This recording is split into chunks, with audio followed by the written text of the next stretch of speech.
Hey guys, welcome to Biology in Blood. This is Shubham Srivastav and in this video we will discuss about the exercise questions and their solution of the chapter Sexual Reproduction in Flowering Plants. तो चलिए start करते हैं।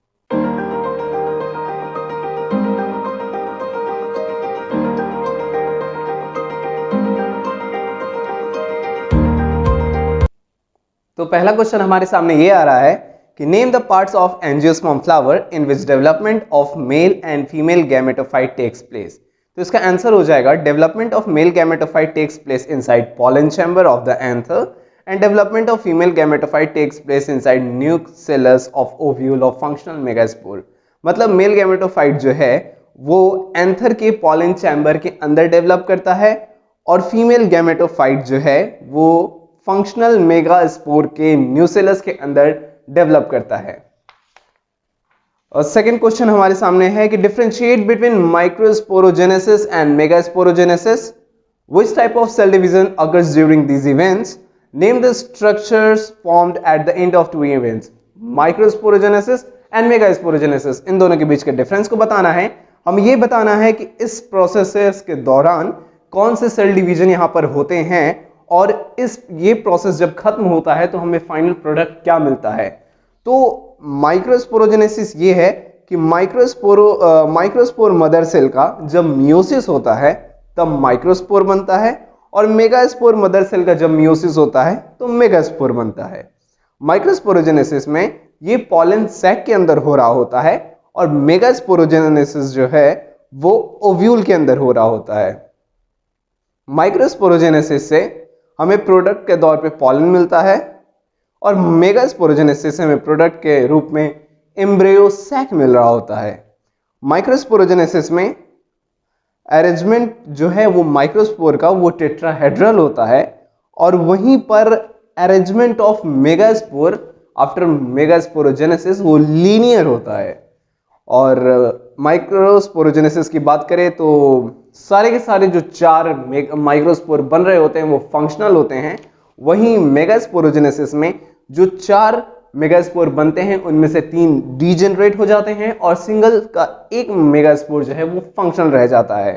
और इस event दूसरा question जो इसी में है कि कौन सा सेल डिवीजन हो रहा होता है यहाँ पर, तो यहाँ पर मियोटिक सेल डिवीजन होता है, मतलब रिडक्शनल डिवीजन, मतलब मियोसिस हो रहा होता है यहाँ पर। और इसके अंत में माइक्रोस्पोरोजेनेसिस के अंत में पॉलन ग्रेन मिलता है हमें और मेगास्पोरोजेनेसिस के अंत में हमें एम्ब्रियो सैक मिल रहा होता है।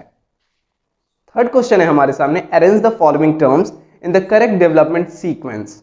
Pollen grain, sporogenous tissue, microspore tetrad, pollen mother cell and male gamete. इन सभी को इस क्रम में लगाना है कि डेवलपमेंट का सीक्वेंस एकदम करेक्ट बैठे। तो सबसे पहले आता है स्पोरोजिनस टिश्यू, सेकेंड में आता है पॉलन मदर सेल, थर्ड में आता है माइक्रोस्पोर टेट्राड, फोर्थ में है पॉलन ग्रेन एंड फाइनल में हमें मिल जाता है मेल गैमेट। ये करेक्ट सीक्वेंस है। इसके बाद है चौथा क्वेश्चन हमारे सामने ये है कि with the help of neat and level diagram describe the parts of a typical angiosperm ovule. तो इसका जो डायग्राम है आपके स्क्रीन पर आपको क्लियर दिख रहा होगा कि किस तरीके से एंजियोस्पर्म का ओव्यूल होता है। ये इसका परफेक्ट डायग्राम है। एंड द फिफ्थ क्वेश्चन हमारे सामने ये है कि what is meant bye monosporic development of female gametophyte. जैसा कि पिछले क्वेश्चन में हमने देखा है कि जो 4 मेगास्पोर बन रहे होते हैं मेगास्पोरोजेनेसिस के बाद उसमें जो 3 डीजेनरेट हो जाता है और एक सिंगल जो है वो फंक्शनल रहता है, यही होता है यहाँ पर। इसको इस तरीके से हम लोग लिख सकते हैं कि it is the development of female gametophyte from one functional megaspore. जैसा कि हम जानते हैं कि जो डिप्लॉयड मेगास्पोर मदर सेल है उसमें मियोसिस होने के बाद 4 मेगास्पोर हमें मिलता है जो कि हैप्लॉइड होता है, उसमें से 3 डीजेनरेट हो जाता है और एक सिंगल मेगास्पोर फंक्शनल रहता है, वही जाकर के आगे सेक्सुअल रिप्रोडक्शन में पार्टिसिपेट करता है। इसी को हम लोग बोलते हैं monosporic development of female gametophyte. और छठा क्वेश्चन हमारे सामने आ रहा है, अगेन ये डायग्राम वाला क्वेश्चन है कि with the help of A NEET diagram explain the 7 sailed 8 nucleated nature of the female gametophyte. Female gametophyte में 7 सेल और 8 न्यूक्लियस होते हैं। कैसे? ये डायग्राम आपको क्लियर बता रहा है। जो 8 न्यूक्लियस हो गया है, एक एक्स्ट्रा न्यूक्लियस, वो पोलर न्यूक्लियर की मदद से है। तो ये रहा इसका सिंपल सा clean and clear diagram. 7th question हमारे सामने ये आ रहा है कि what are chasmogamous flower, can cross pollination occur in cleistogamous flower, give reason for your answer. तो कैस्मोगैमस फ्लावर वो होते हैं जिनके पेटल्स ओपन होते हैं और इनका जो रिप्रोडक्टिव पार्ट है वो एक्सपोज रहता है, मतलब खुला हुआ फ्लावर है। जब फ्लावर ओपन टाइप ऑफ रहेगा तो इसके जो रिप्रोडक्टिव पार्ट्स हैं वो एक्सपोज रहेंगे, इस वजह से इसमें क्रॉस पॉलिनेशन हो रहा होता है। वहीं क्लिस्टोगैमस फ्लावर ऐसे फ्लावर हैं जिनके फ्लावर क्लोज टाइप ऑफ रहते हैं और इस वजह से इनके रिप्रोडक्टिव पार्ट्स एक्सपोज्ड नहीं है, इसलिए इनमें क्रॉस पॉलिनेशन नहीं हो पाता है, इनमें सेल्फ पॉलिनेशन हो पाता है। ये सेल्फ पॉलिनेशन के अंदर इसलिए भी जाते हैं क्योंकि इनका स्टिग्मा और स्टाइल दोनों काफी क्लोज होता है एक दूसरे से, तो सेल्फ पॉलिनेशन करने में आसानी होती है। 8वां क्वेश्चन हमारे सामने ये है कि mention 2 strategies evolved to prevent self pollination in flower. Nature ने अपने आप को इस तरीके से डेवलप किया है ताकि वो धीरे धीरे समय के साथ इवॉल्व हो सके, और इवोल्यूशन इसलिए जरूरी है कि ताकि वो हमें एनवायरनमेंट में वो बेटर स्टेबिलिटी दे पाता है। तो ये फ्लावर्स में भी होता है कि वो सेल्फ पॉलिनेशन को ना करके अपने आप को चाहते हैं कि क्रॉस पॉलिनेशन करे ताकि वेरिएशन आ सके और स्टेबिलिटी मिल सके। तो प्लांट्स के अंदर ऐसा 2 स्ट्रेटजीज हम कह सकते हैं, एक है डाइकोगैमी और दूसरा सेल्फ इनकम्पैटिबिलिटी। डाइकोगैमी ये कहता है कि it refers to the production of male and female reproductive organ at different times in order to prevent self pollination. मतलब कि मेल गैमेट या फिर मेल रिप्रोडक्टिव पार्ट पहले डेवलप कर जाएगा या फिर फीमेल रिप्रोडक्टिव पार्ट पहले डेवलप कर जाएगा, दोनों में से कोई एक डेवलप कर जाता है और दूसरा जो है वो कुछ देर बाद डेवलप करता है। तो चूंकि दोनों का डेवलपमेंट एक साथ नहीं हो रहा होता है, इसलिए एक डेवलप होके ओल्ड एज में जा चुका होता है और दूसरा अभी डेवलप करता है, इसीलिए दोनों में सेक्सुअल रिप्रोडक्शन नहीं हो पाता है। दोनों एक साथ डेवलप करेगा तभी उसमें सेक्सुअल रिप्रोडक्शन पॉसिबल है। अगर दोनों parts mail and female reproductive organ दोनों अलग अलग टाइम पर अगर डेवलप करते हैं तो उनमें सेक्सुअल रिप्रोडक्शन नहीं हो पाता है, क्योंकि उनमें से एक अगर उस काबिल होता है कि सेक्सुअल रिप्रोडक्शन कर सके तो दूसरा वो उस एबिलिटी को तब तक खो देता है। और दूसरा सेल्फ इनकम्पैटिबिलिटी, एक्चुअली ये जेनेटिकली कंट्रोल्ड मैकेनिज्म है जहां पर खुद का स्टिग्मा जो है वो खुद के एंथर को रिजेक्ट कर देता है, वो फर्दर फर्टिलाइजेशन नहीं होने देता है। तो ये 2 प्रोसेस है जिसके दम पर क्रॉस पॉलिनेशन को प्रमोट किया जाता है और सेल्फ पॉलिनेशन को अवॉइड किया जाता है। 9th क्वेश्चन हमारे सामने आ रहा है कि व्हाट इज सेल्फ इनकम्पैटिबिलिटी। पिछले क्वेश्चन को एक्सटेंड कर दिया गया है यहाँ पर। Why does self pollination not lead to seed formation in self incompatible species. तो जैसा कि बताया, सेल्फ इनकम्पैटिबिलिटी एक ऐसा जेनेटिकली कंट्रोल मैकेनिज्म है जिसके दम से खुद का एंथर खुद के स्टिग्मा पर जाकर लैंड करता है, तो आगे फर्टिलाइजेशन के लिए वो नहीं बढ़ पाता है। तो चूंकि आगे ये फर्टिलाइजेशन के लिए नहीं बढ़ पाएगा तो आगे फर्टिलाइजेशन नहीं होगा, जाइगोट का फॉर्मेशन नहीं होगा, तो जाइगोट का फॉर्मेशन नहीं होगा तो फिर फ्यूचर में सीड का फॉर्मेशन नहीं होगा। ये रहा इसका सिंपल सा आंसर। और इसके बाद क्वेश्चन नंबर 10 जो हमारे सामने है ये है what is bagging technique, how it is useful in plant breeding programme. तो बैगिंग टेक्निक कितना आसान है। बैगिंग टेक्निक एनसीईआरटी बुक में भी दिया हुआ है स्ट्रक्चर की फ्लावर के ऊपर एक पॉलीथीन टाइप बैग जो है उस पर कवर कर दिया जाता है, तो इसी को बैगिंग कहते हैं। बैगिंग ऐसा टेक्निक है जिसके दम से हम लोग फीमेल रिप्रोडक्टिव पार्ट को कवर कर देते हैं ताकि कोई दूसरा बाहरी एंथर आकर के उस पर लैंड ना कर सके। फिर हमें जो एंथर, जिस भी ब्रीड का एंथर हमें पसंद है उसको उस पर लैंड करवा के हम अपने मन मुताबिक नए स्पेसीज को पा सकते हैं। ये इसका एक एडवांटेज है, मतलब कि हाइब्रिड प्लांट्स पाने में ये काफी यूजफुल होता है। 11th क्वेश्चन हमारे सामने है what is triple fusion, where and how does it takes place, name the nuclei involved in triple fusion. तो ट्रिपल फ्यूजन क्या है।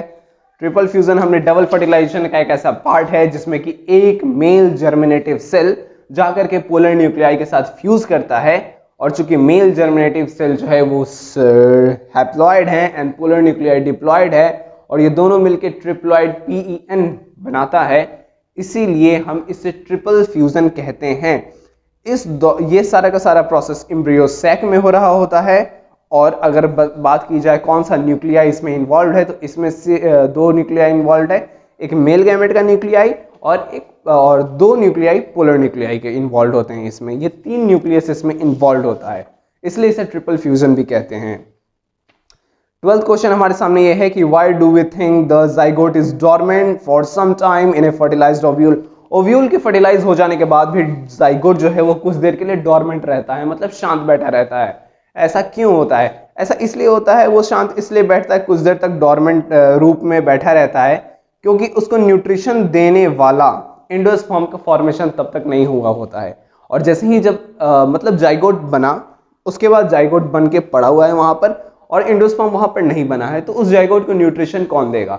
इसलिए जब तक एंडोस्पर्म का फॉर्मेशन नहीं हो रहा होता है तब तक जाइगोट जो है सो डोरमेंट स्टेज में पड़ा रहता है वहां पर। नेक्स्ट क्वेश्चन हमारे सामने ये आ रहा है, differentiate between hypocotyl and epicotyl. तो हाइपोकोटाइल क्या है? The portion of the embryonal axis which lies below the cotyledon in the dicot embryo is known as hypocotyl. मतलब कि जो भी एम्ब्रियो के नीचे मौजूद होगा, एम्ब्रियोनल एक्सिस के नीचे कोटिलेडन अगर मौजूद होता है दैट इज द हाइपोकोटाइल, और अगर उसके अभव में वो लाई करता है, अगर उसके ऊपर है तो दैट इज द एपिकोटाइल। इसके बाद है coleoptile and coleorhiza. It is the conical protective sheath of the encloses the plumule in the monocot seed, and coleoriza undifferentiated seed that encloses the radicle and the top cap of the monocot seed. इसके बाद सी है इंटीगुमेंट and टेस्टा के बीच में difference पूछ रहा है। तो ये हो गया integument, it is the outer most covering of ovule, ovule का आउटर मोस्ट कवरिंग है, एंड टेस्टा जो है वो सीड का आउटर मोस्ट कवरिंग होता है।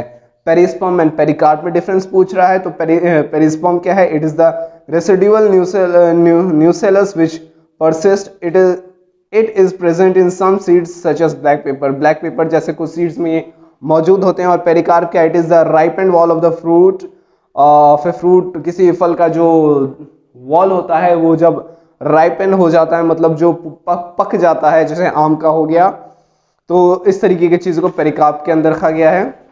नेक्स्ट क्वेश्चन हमारे सामने, why is apple called as false fruit? Which parts of the flower forms the fruit? False fruit apple को क्यों कहा गया? क्योंकि एप्पल जो है, एक्चुअली पहले बता दें, फॉल्स फ्रूट वो होता है जो किसी भी अदर सेकेंडरी पार्ट से डेवलप करता है अदर देन ओवरी। जो ओवरी से डेवलप करता है उसे हम फॉल्स फ्रूट नहीं करके उसे हम ट्रू फ्रूट कहते हैं, लेकिन जो ओवरी से डेवलप ना करके किसी अदर पार्ट से डेवलप हो उसे हम फॉल्स फ्रूट कहते हैं। और एप्पल को हमने फॉल्स फ्रूट इसलिए कह दिया है क्योंकि वो थैलेमस से डेवलप होता है, ना कि ओवरी से।